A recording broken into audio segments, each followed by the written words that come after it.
Yo vivo en el Escorial, en la Sierra de Madrid, y allí, por ejemplo, hay una... porque allí estuvo viviendo Ortega y Gasset, y hay una frase que dice, y viene más ahí en la calle de Florida Blanca, una placa, ¿no? Dice, mi salida natural hacia el universo se abre por los puertos de Guadarrama y el campo de Ontígola.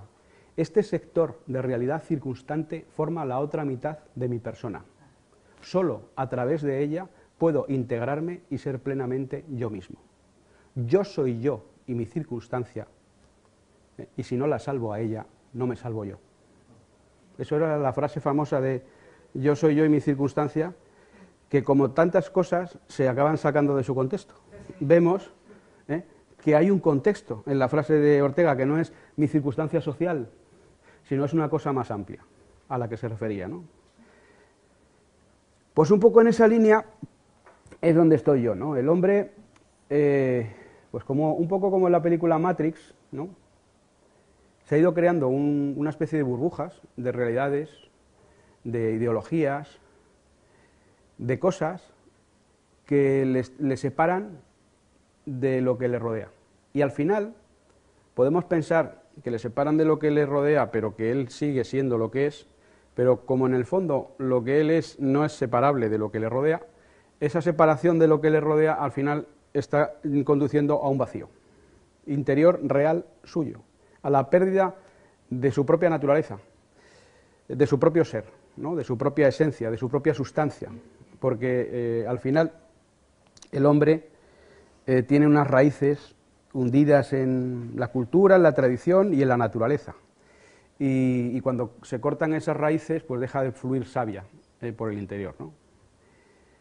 Eso sí, estamos rodeados de una serie de cosas que a lo mejor nos pueden hacer olvidar o no darnos cuenta o distraernos de esa realidad, pero yo pienso que eso es un proceso, ¿no? que se está dando, ¿no? Es decir, ahora pues muchos chavalitos, en lugar de jugar con el mundo, ya no con la naturaleza, que antes a lo mejor pues uno se iba, incluso está mal, pero se iba a matar pájaros, pero bueno, por lo menos estabas en el mundo viviente. En mi caso yo, por ejemplo, era un gran matapájaros y matabichos, ¿sí? Y por eso luego a lo mejor me convertí en lo contrario. Yo me acuerdo una vez que maté a un rabilargo es un ave preciosa de las dehesas de Extremadura, un ave azul. Es un córvido, pero un córvido que no es, por supuesto no es negro y tal, porque es azulado, es precioso, pero come sobre todo pues más bien insectos y cosas así, ¿no? Y maté un pollo de rabilargo y cuando lo estaba viendo ahí morir, cuando tendría yo 15 años, una cosa así, o 14, y dije, ya no mato más. Y a partir de ahí di el giro, ¿no? Pero que, no sé, o sea, estos niños de hoy que están metidos delante de la consola de un ordenador dentro de una ciudad, ¿no? Viendo solo pantallas, televisiones, videojuegos, no sé. Yo creo que es un experimento que nunca antes la humanidad ha vivido, ¿no? O sea, ¿qué puede salir de eso? Pues no lo sé. ¿Qué puede salir de niños que a lo mejor sí pueden interaccionar algo en el colegio, pero no interaccionan como antes se interaccionaba? Ni había, antes era una cosa más real, más... Se está creando una especie de mundo virtual y cada vez estamos más presos de ese mundo virtual, ¿no? Es un mundo virtual que nos aísla de la naturaleza con mayúsculas y de nuestra naturaleza a lo mejor también porque nos distrae, es mucho ruido, ¿no? O sea, existe un bombardeo constante de la publicidad, de los telediarios que son también publicidad política o no política, y me da igual una ideología que otra en este ámbito, todo es, o el fútbol, o, en fin, montones de cosas, y no digamos Belén Esteban, que tienen a la gente atrapada, olvidándose pues de ellos mismos, olvidándose de cosas que a lo mejor les llevarían a pensar hacia dónde van las cosas, hacia dónde van sus propias vidas y demás, ¿no? Y todo esto no es solamente una cuestión filosófica, ¿no? O una cuestión de pues hablar del alma humana y todo esto, no, sino es que además en el tema ecológico es algo esencial. Porque en buena medida la destrucción de la naturaleza tiene que ver también con este alejamiento del propio centro del hombre por parte de sí mismo, ¿no?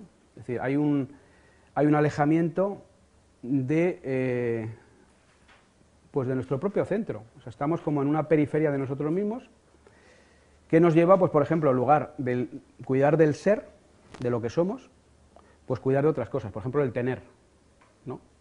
Nos preocupa más tener cosas, acumular el dinero, y pues no nos preocupamos de cosas mucho más esenciales, más importantes y más básicas, ¿no? Y todo esto tiene que ver directamente con la destrucción de la naturaleza. Y además, cuando más nos vaciamos por dentro, pues más necesitamos, porque es una especie de compulsión, llenar el vacío a través de cosas que nunca lo llenan y que a la vez están arrasando el mundo, ¿no? Es decir, el materialismo, el culto a los objetos, el tener en esos extremos, pues tiene mucho que ver con el destrozo, ¿no?, del planeta en el que estamos. Todo el destrozo de la naturaleza tiene que ver con eso, tiene que ver con la codicia, tiene que ver con falsos conceptos de la comodidad, y no solo que haya empresas perversas, que también las hay, ¿no?, que se dedican a destruir la naturaleza, es que nosotros formamos parte de eso. O sea, antes he hablado de los retardantes de llama, pero yo soy el que compra el producto que tiene el retardante de llama, ¿no?, o el producto que tiene tal, que muchas veces con nuestros actos podemos además cambiar esas cosas, ¿no? Pero claro, para eso hay que saber, ¿no?, pensar, estudiar un poco temas. O sea, yo me sorprendo muchas veces de todos los datos que sabe uno que sabe de fútbol sobre los futbolistas, por ejemplo. O sea, saben que se rompió el menisco en el año tal, no sé qué, y luego no sé qué, o sea, saben como la enciclopedia británica. En cambio no saben lo que es el bisfenol A. El bisfenol A es un plástico de estos tóxicos, como lo de los retardantes de llama, y que tiene efectos muy notables sobre la salud de las personas, según un montón de estudios, ¿no? O los talatos, que están en los cosméticos, que están en no sé qué, en los plásticos. O sea, nadie sabe lo que son los talatos, lo que es el bisfenol A, lo que son los retardantes de llama. A lo mejor ni siquiera lo que son los policlorobifenilos, que es una cosa que lleva más tiempo, como el DDT, ¿no? Nada, pero eso sí, saben todo de, no sé, Raúl o no sé quién, ¿no? O sea, porque yo de fútbol no sé gran cosa, ¿no? Pero, o sea, todos los detalles, ¿no? Y en realidad es una ciencia enorme la que saben, o sea un tío que sabe, en el año no sé quién ganó el Real Madrid la Copa de no sé qué. O sea, una cantidad de datos. Pero claro, en lugar de estar en unos datos que pudieran tener unas implicaciones reales, hay una serie de cosas que tienen ocupada la mente y cuya aplicación real, por ejemplo, en prevenir que un hijo suyo, por exponerse al bisfenol de un biberón, o por cualquier cosa, el evitar que ese niño pueda tener una enfermedad, o que su mujer desarrolle un cáncer de mama, o yo que sé, cualquier cosa. Estoy hablando de un ámbito concreto, pero puede ser de muchas otras cosas que a lo mejor pueden tener un interés fuera de esta, del tema de los tóxicos, ¿no? Pero no saben nada de otras cosas, y sí saben, pues a lo mejor de eso, de Belén Esteban, pues toda su obra, vida, milagros y todo eso, ¿no? Y todo eso nos está haciendo más vulnerables todavía, porque claro, en la medida que encima no te preparas, en parte también porque te bombardean y te hacen que te estés ocupando de cosas que son frívolas. Yo creo que una de las cosas más graves y que más impacto están teniendo en la destrucción de la naturaleza a nivel mundial es la frivolidad. O sea, vivimos la tiranía de la frivolidad. No hay más que ver los programas que tienen más éxito, ¿no? O sea, es la frivolidad. Y claro, mientras la gente está entretenida con eso, y no está pensando, pues es más manipulable. Si le dicen, cómprese usted tal que realmente no necesita, pues esa persona se lo va a comprar, ¿no? Porque si uno se planteara realmente lo que necesita, pues se daría cuenta que es muy poco. O sea, lo que necesita uno en realidad es un poco de agua, oxígeno, un poco de alimento, ¿no? Eso como necesidad básica, bueno, a lo mejor un techo o no sé qué, ¿no? Y sin embargo parece que necesitamos de todo, ¿no? Pues ordenadores, el coche que tiene no se sabe qué, ¿no? O sea, realmente se nos han ido vendiendo una serie de cosas y se nos han ido creando una serie de cosas que luego nos están esclavizando. De hecho, en estos momentos el mundo en el que estamos yo creo que se parece bastante al de Aldous Huxley, ¿no? Al del mundo feliz, ¿no? En más aspectos de los que uno imagina, ¿no? Y al gran hermano de Orwell, por supuesto, ¿no? Y en el mundo feliz de Huxley, pues lo que se buscaba era precisamente gente que consumiera. Se les inculcaba desde la cuna, por ejemplo, que en lugar de remendar o arreglar algo, lo que tenían que hacer es tirarlo y comprarse otra cosa, porque había que tener consumidores. Bueno, esto decía Orwell, creo yo que sé, de los años, de Huxley, no sé, en los años 30, no me acuerdo cuándo lo escribió el libro este de Huxley, pero es decir, un momento donde no estaba como ahora está. Es decir, se van cumpliendo las cosas de novelas donde uno dirá, madre mía, ¿no? Pues mira, el madre mía está ya, pero súper... Y entonces, ¿cuál es el antídoto? Pues el antídoto es difícil, porque en realidad forma parte de una lucha personal, ¿no? Interna, para resistirse a los cantos de sirena, a los que estamos sometidos, ¿no? Pero yo creo que o se hace o nos va a ir mal, y no solamente ya por el deterioro del medio ambiente, de la naturaleza, que es lo que, ahora, si hablamos de sostenibilidad, de ecología y todo eso, es un tema muy importante, ¿no? Sino también por el deterioro de nosotros mismos, ¿no? Porque a una persona se le puede pasar la vida entera, vivir muchos años, sin haber vivido. Porque claro, si a uno le atrapan con comprar no sé qué, luego la hipoteca, luego lo que sea, y realmente, yo me pregunto, ¿cuánta gente ha hecho realmente lo que querría haber hecho cuando era niño, por ejemplo? Porque todo el mundo tiene sueños de hacer algo, ¿no? Pintar, dibujar, la música, yo qué sé. Mi sueño era ser un poco como Félix de la Fuente, ¿no? Defender la naturaleza.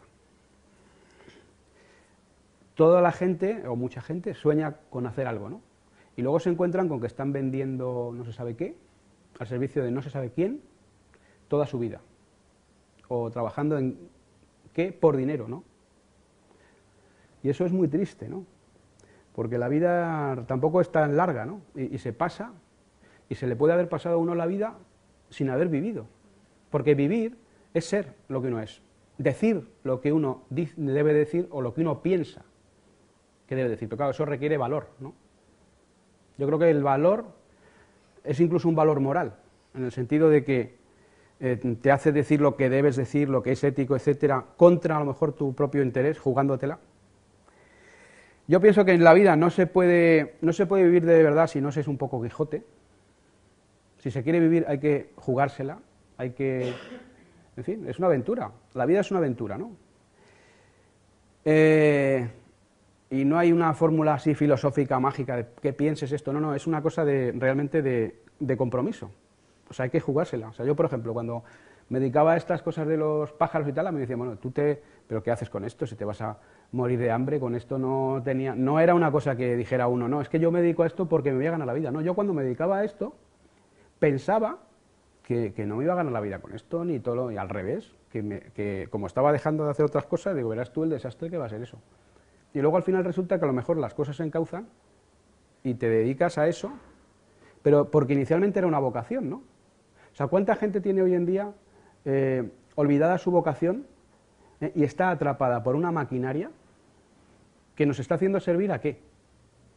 Yo sé que es difícil planteárselo porque, claro, uno tiene que pagar una hipoteca o tiene que mantener una familia, pero en realidad pues estamos de manera un tanto ciega muchas veces en una maquinaria que está conduciéndonos a dónde, ¿no? Entonces, ¿cómo podemos orientar, cómo podemos variar el sentido que tiene esa maquinaria, que en estos momentos está siendo un sentido lamentable, ¿no? De destrucción de la naturaleza, de destrucción de los recursos, ¿no? Pues yo creo que una cosa importante es recuperando el ser.